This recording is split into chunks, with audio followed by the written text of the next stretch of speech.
Okay, back again, doing a little blacksmithing.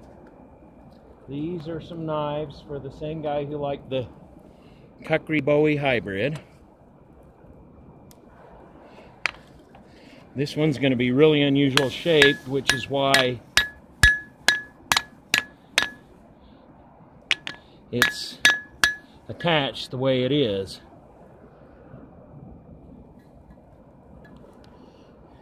As you can see, it snowed a wee bit. There's about 4 inches of new snow. Last week we had, about a week or so ago, we had 14 inches of snow in one day. Not a lot, but some.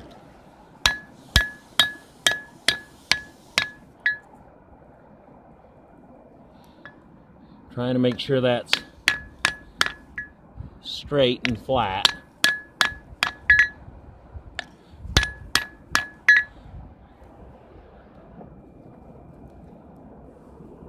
One of the things that some people don't know about smiths, I'm partially disabled and retired, but that isn't just one of the things that happens in life. But in ancient times, you notice all smiths' gods, or patron saints, were crippled. There is an actual dark reason behind that.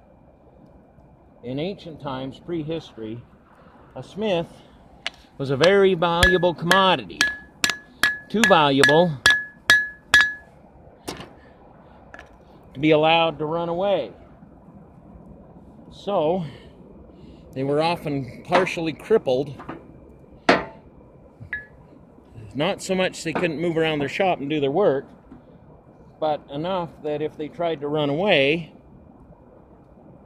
they could easily be caught because they were too valuable to let go, and also they would could become a liability if an enemy village were to get them.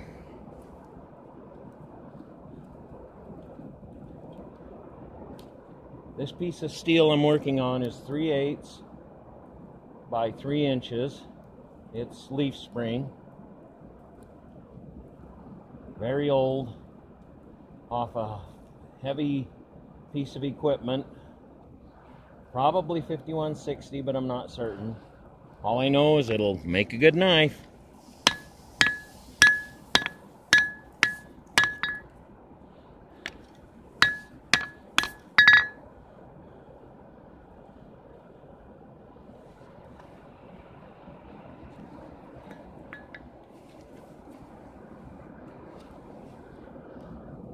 Almost ready to quench.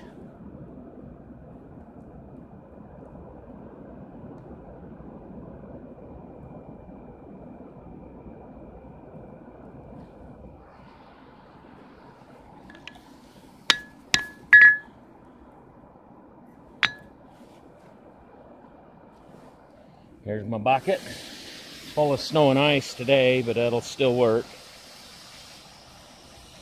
As long as I don't get some warpage.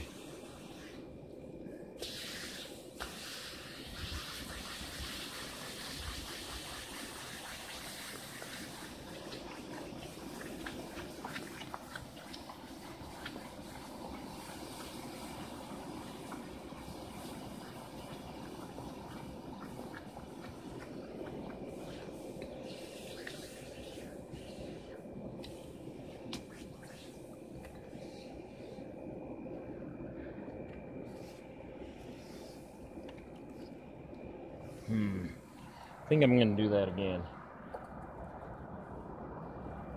If I heat it up to red hot, it'll be as though I never heat treated it at all.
Some people might say that, hey, that's ice water. It's too cold. You need to heat it up. But even 220 degrees boiling water is very cold compared to the 1400 degrees that I quench at. So a couple hundred degrees either way isn't really going to make that much difference.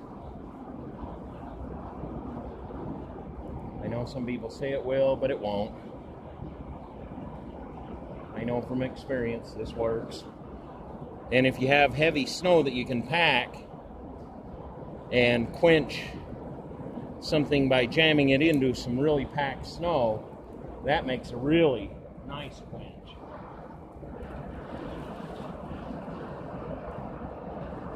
The outside is very hard because it got chilled so fast, but the core, because the snow boils away, is actually a little softer. But getting it to work right every time isn't always easy. So I'll just stick with the water today.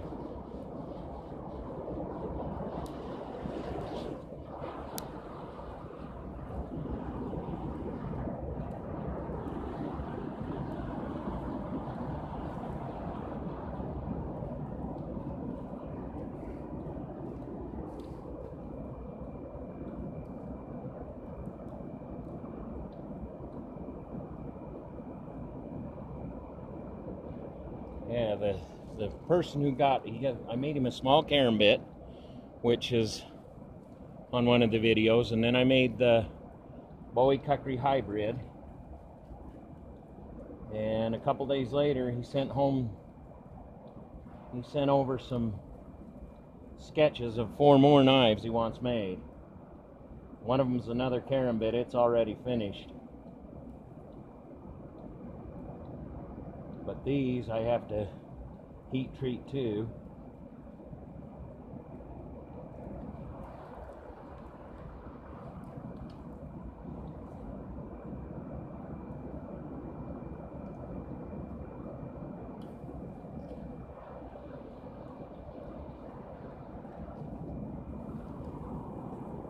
As soon as this is up to temperature, we'll quench it and then temper it.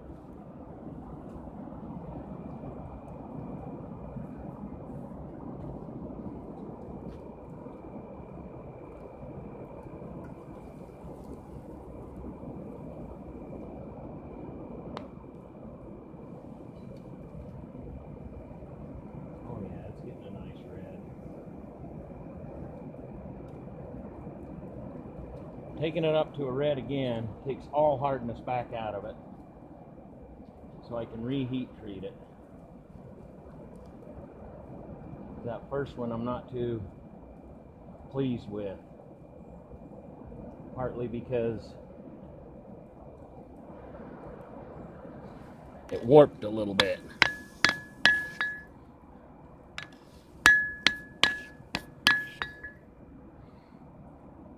And it may have cracked.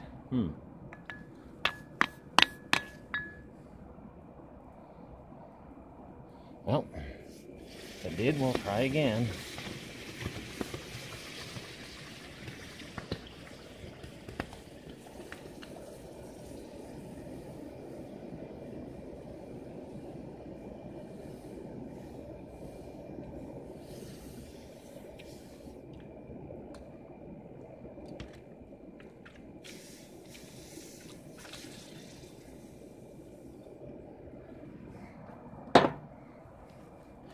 Now I have to sand it off so I can see the steel.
Yup, cracked it. That happens sometimes. I haven't had that happen to me in a long time. But this piece, make something else out of it.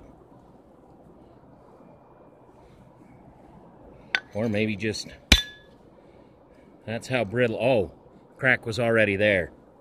As you can see right here. So I'll just have to get a better piece of steel.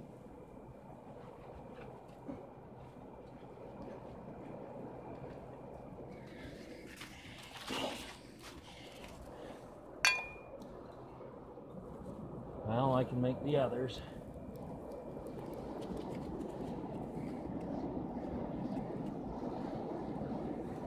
So it didn't actually crack when I quenched it. It was already cracked. But when I smacked it on the anvil, that shows you how brittle newly quenched steel is. That's why you have to temper it.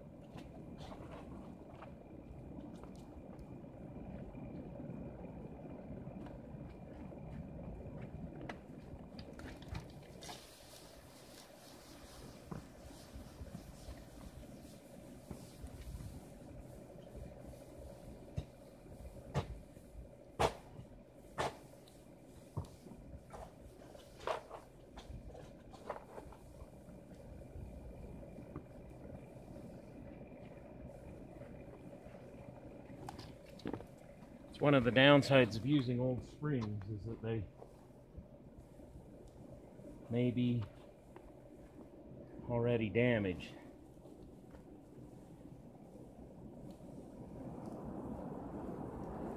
When I quenched that, it didn't actually crack, like I say, it just showed where the crack was. This is where it broke when I smacked it, but this whole, in fact, this is already here. Means this was already cracked.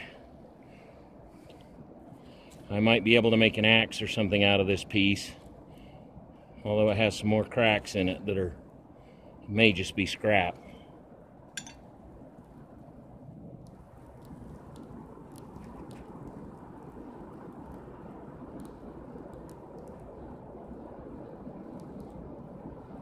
Fortunately, I've got a lot of leaf springs around. Some that are in better condition than others.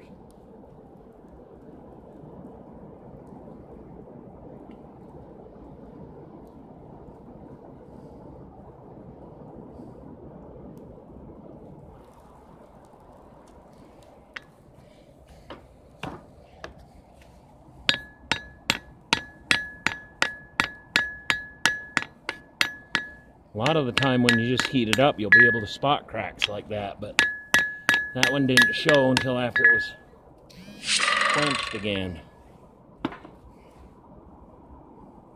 And apparently I just got a text message. Deal with it later.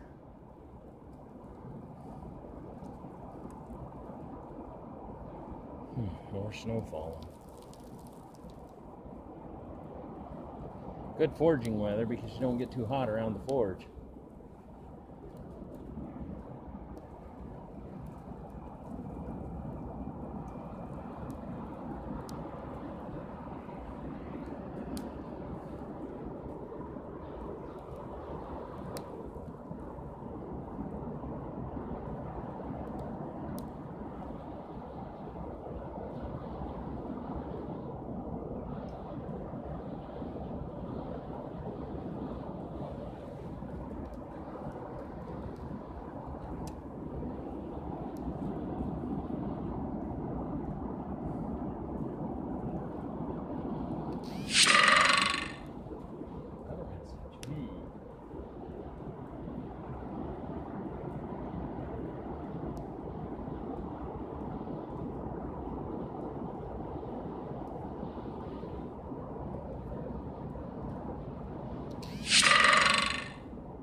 This is one of my forge tools I use.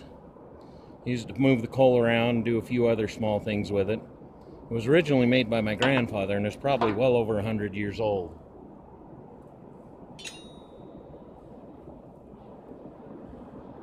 My grandfather was a smith in the 1890s, 1880s, 1890s.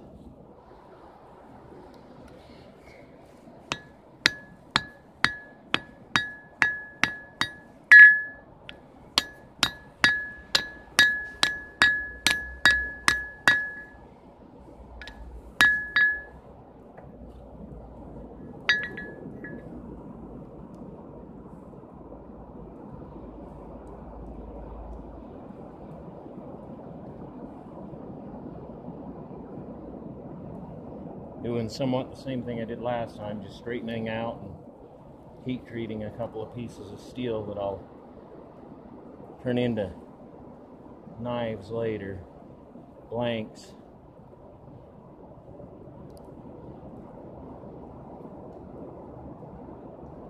A big thick piece of 3/8, well, I'll just have to redo that another day.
Check it with the magnets. Yep, ready to go.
Right now, this piece of steel is as brittle as a piece of glass,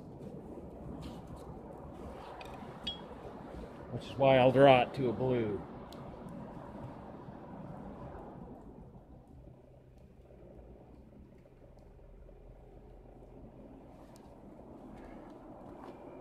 heat down so that it doesn't get too hot too fast.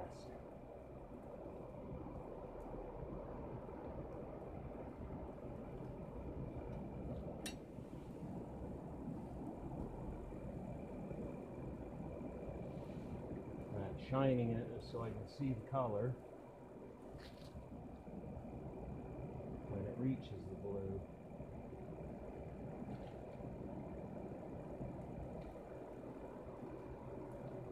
Almost there.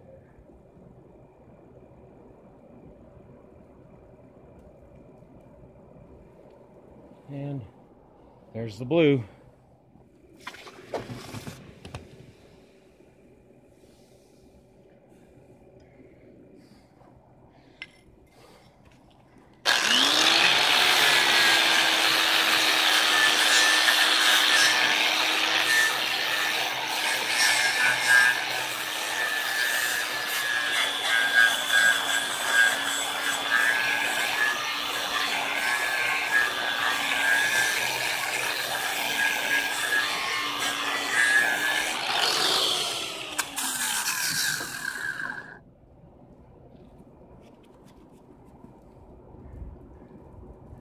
Now some of the impurities have burned off in the fire, so I got a cleaner flame.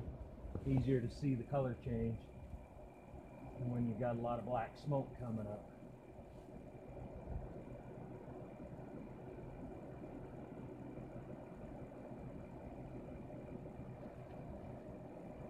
When it gets close to temperature, only takes a couple of seconds to go from almost there to there.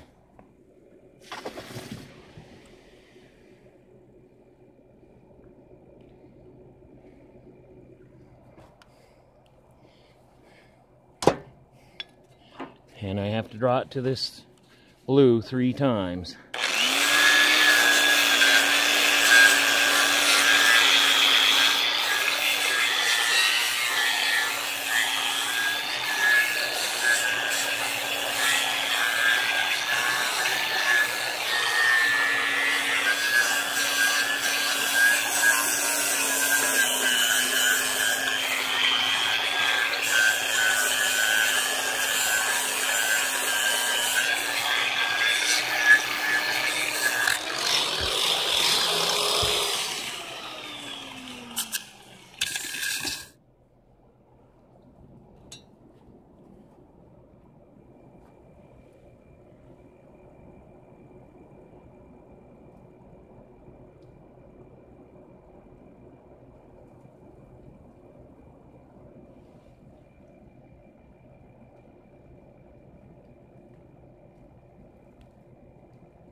Starts to change, and now blue runs down it almost like water.